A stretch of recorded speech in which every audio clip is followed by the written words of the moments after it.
For instance, when we worked on the detained patient study, I mean, I'd never been sectioned before, but I'd been on a locked ward with other people that had been sectioned.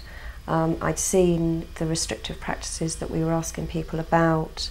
I knew what it was like to be in an environment where you couldn't get out, and you know what it was like to be in that system, and what it was like, if you like, to play the game and to learn the rules and to know what you had to do in order to, if you like, to be rewarded, and what you did that got you punished, if you like, and all of that.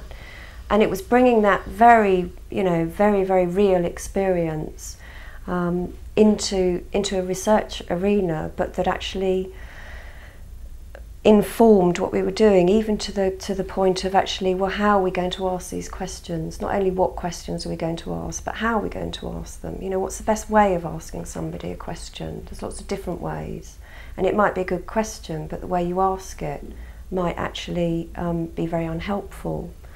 And things like follow-on questions as well.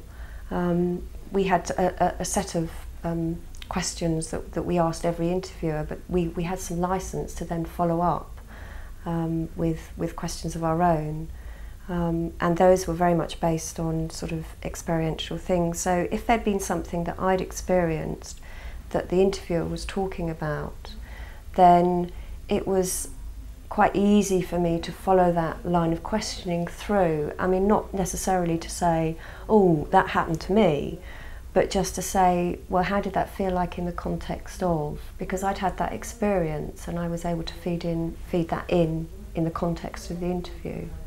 So there's no way without your involvement in the team that we would have been able to ask those questions, because we wouldn't have experienced that. We would have asked other questions that would have been interesting, but we would have missed that data. And equally, when it came to kind of looking at what people said and deciding what it meant, we would have been lacking your first-hand perspective on it. Absolutely, and it's not as though the service user voice is the right voice or the voice that matters over everything else. It's just that it's a perspective that often doesn't get included. So it's adding to the picture, if you like. It's not taking away from what's already there or trying to have some kind of hierarchy. It's just adding another perspective. And because you add another perspective, it kind of changes and shuffles around what's already there anyway, I think. I think a good test of good involvement in research is if somebody reading the report, reading about the research, recognises that a service user or a member of the public's been involved, can tell by reading the report, because I think so much research, when it's written up, doesn't feel relevant because people can't see themselves in it. So it's a test of good involvement if on reading the research report you get a sense that people who've been there and experienced that have been involved in doing the research. Definitely.